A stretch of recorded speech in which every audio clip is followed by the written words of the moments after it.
विजय मागच्या 3 वर्षापासून आयुर्विमा पॉलिसीचा हप्ता भरतोय। त्याने वार्षिक 50,000 रुपये याप्रमाणे 3 वर्षात आतापर्यंत 1.5 लाख रुपयांचे हप्ते भरले। मात्र आता घर खर्चात वाढ झाल्याने पॉलिसीचा हप्ता त्याला झेपत नाहीये। त्यामुळे विजयने पॉलिसी बंद करण्याचा निर्णय घेतलाय।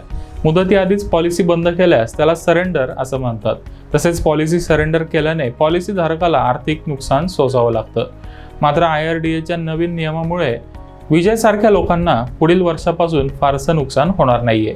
IRDAने याबाबत एक परिपत्रक जारी केलं। या परिपत्रकात सरेंडर पॉलिसीची किंमत वाढवण्याचा प्रस्ताव आहे। गॅरंटीड सरेंडर व्हॅल्यू किंवा स्पेशल सरेंडर व्हॅल्यू या दोन्हीपैकी जास्त असणारी रक्कम पॉलिसी धारकाला देण्याचा प्रस्ताव IRDAने ठेवलाय। हा प्रस्ताव नॉन पार्टिसिपेटिंग प्रोडक्टवर लागू होणार आहे।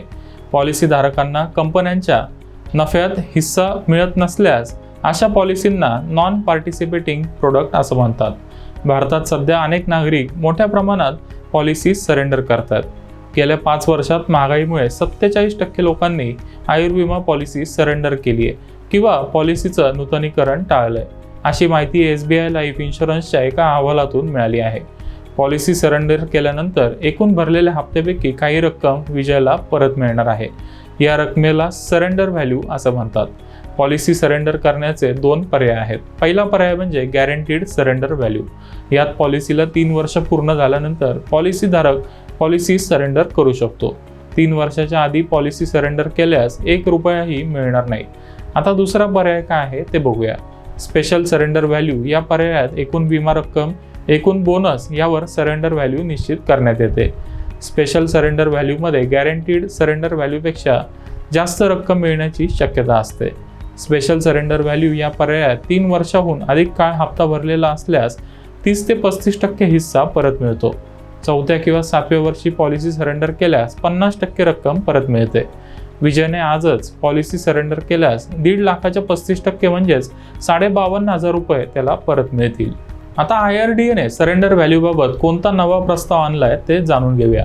परंपरागत विमा पॉलिसीसाठी हप्त्याची एक मर्यादा IRDAने ठरवली आहे। या मर्यादेनंतर पॉलिसी धारकाने कधीही विमा पॉलिसी सरेंडर केल्यास त्याला कोणताही सरेंडर चार्ज द्यावा लागणार नाही। उदाहरणार्थ 20 वर्षासाठी 50,000 रुपये प्रीमियम असणारी विजयने एक पॉलिसी घेतली आहे। या पॉलिसीमध्ये सरेंडर व्हॅल्यू 20,000 रुपये आहे। मग 3 वर्ष हप्ते भरल्यानंतरच गॅरंटीड सरेंडर व्हॅल्यूनुसार विजयला पैसे मिळतील। निश्चित हप्त्यावरील गॅरंटीड सरेंडर व्हॅल्यू ही 20,000 गुणिले 3 म्हणजे 60,000च्या 35% म्हणजेच 21,000 होईल। एका मर्यादेपेक्षा जास्त हप्ता भरलेला असल्यानं परत येणारी रक्कम ही 90,000 होते। अशा प्रकारे विजयला 90,000 अधिक 21,000 अशी एकूण 1,11,000 रुपये गॅरंटीड सरेंडर व्हॅल्यू मिळेल। IRDAचा नवीन नियम लागू झाल्यानंतर विजयने पॉलिसी सरेंडर केल्यास त्याला 1,11,000 रुपये मिळतील। सध्याच्या नियमानुसार त्याला केवळ 52,500 रुपये मिळणार आहेत। म्हणजेच नवीन नियमानुसार सरेंडर व्हॅल्यू दुपटीनं वाढणार आहे।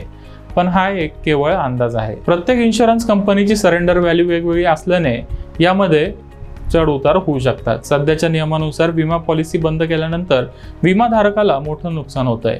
या नियमाचा फायदा विमा कंपन्यांना होतोय।